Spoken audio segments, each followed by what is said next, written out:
guys want me to call it like the Bimetal Shutter or the Butter?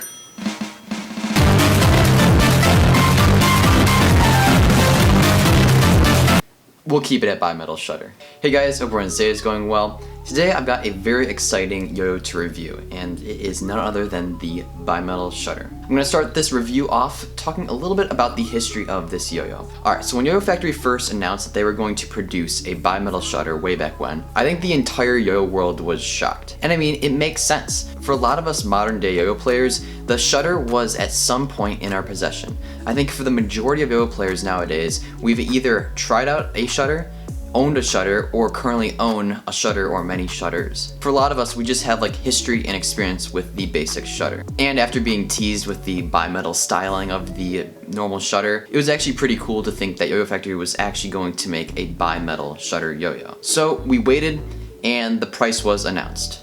$120.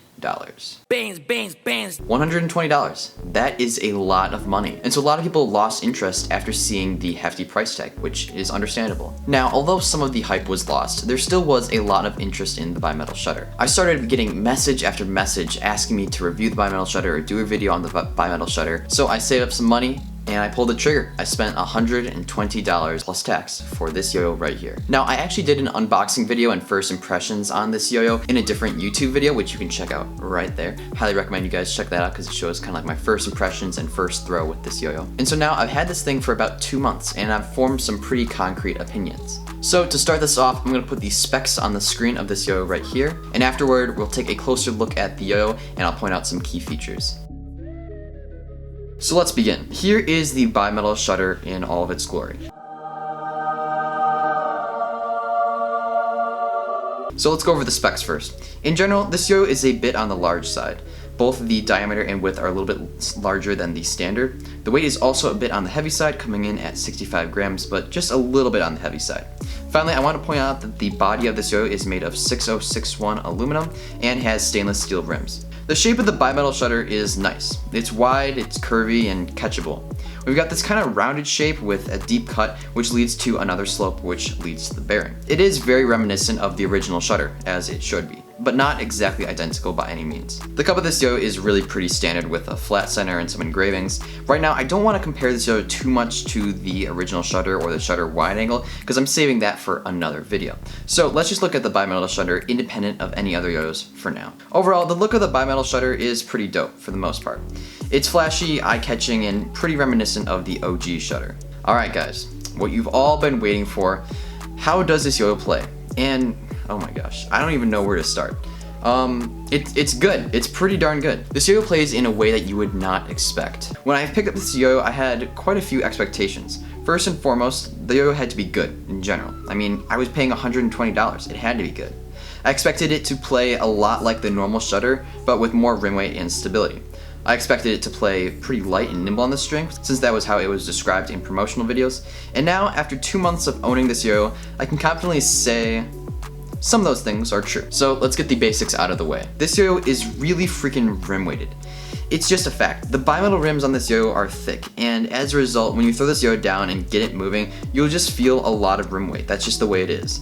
And as a byproduct of all this rim weight, this yo-yo is really stable. You can really put some serious stress on this yo-yo and it won't tilt or change plane very easily. It honestly is really impressive how stable this yo-yo is. Like, it really doesn't tilt easily. And finally, this yo-yo spins for a freakishly long time.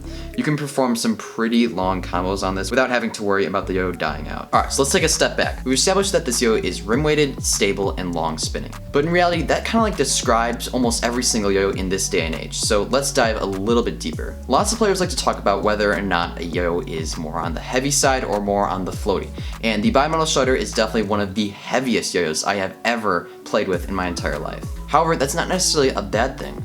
If you like heavy yo-yos, you're going to like this one. Just know that this yo-yo feels and plays heavy.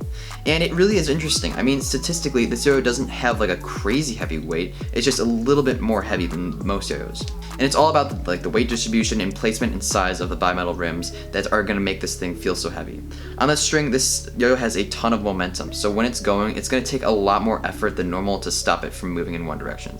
For me, I found it much more difficult than normal to change direction really quickly with this yo-yo, and it made redirects and things like that a lot more challenging to complete. I also found that it took a lot more effort than normal to crank this thing up to faster speeds. In order to get it moving quick, you've really got to strain. Now, let's talk about what happens at the end of every single yo-yo combo, the binds. Initially, I found this yo-yo to snag quite a bit.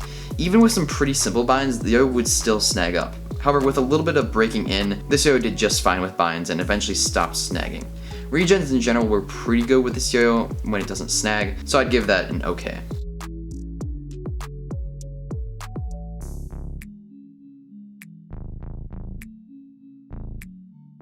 Now, we've talked about the play and performance of this yo-yo a little bit. However, I want to dive a little bit deeper in on this yo-yo, and I want to talk about how this yo-yo actually feels on the string, and how the weight distribution and placement of bimetal rims affects all of this. So, I'm going to do this by comparing the feel of this yo-yo to two other yo-yos.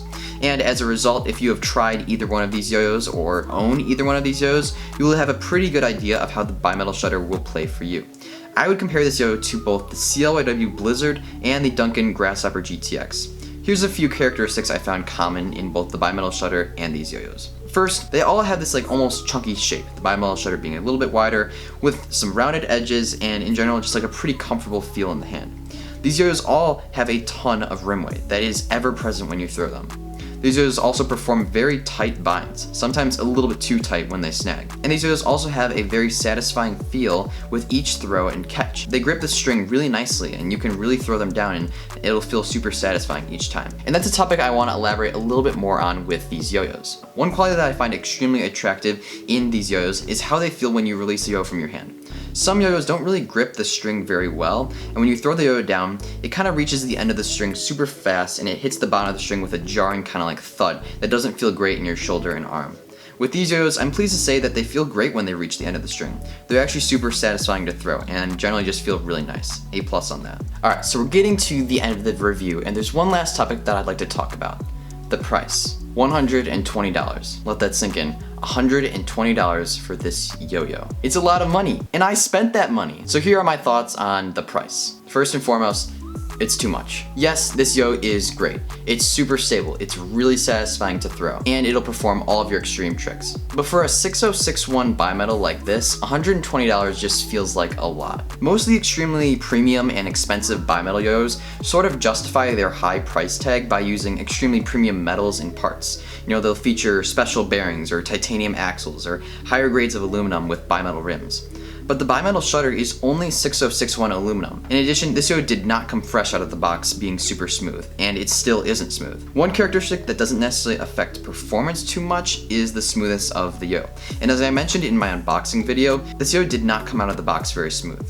When I pay a hefty price for a yo-yo, I kind of expect that it will not only play really well, but I also expect that there was some love and care that went into the production of the yo-yo, and that the product that I'll be receiving will be the best the company has to offer. And so yeah, I don't really want to rant about this topic too much, but in general, I think that $120 is a little bit too much for a yo-yo of this quality. And so that's it. Those are my thoughts on the bimetal shutter. If you guys have any comments or thoughts on the bimetal shutter, be sure to leave them down below in the comments section. I'd really love to hear your opinions. If you guys did enjoy the video and learn something new, be sure to leave a like. Also, if you guys are new here and haven't seen my videos before, hit that subscribe button, and I hope you guys all have a great rest of your day. I'll see you next time.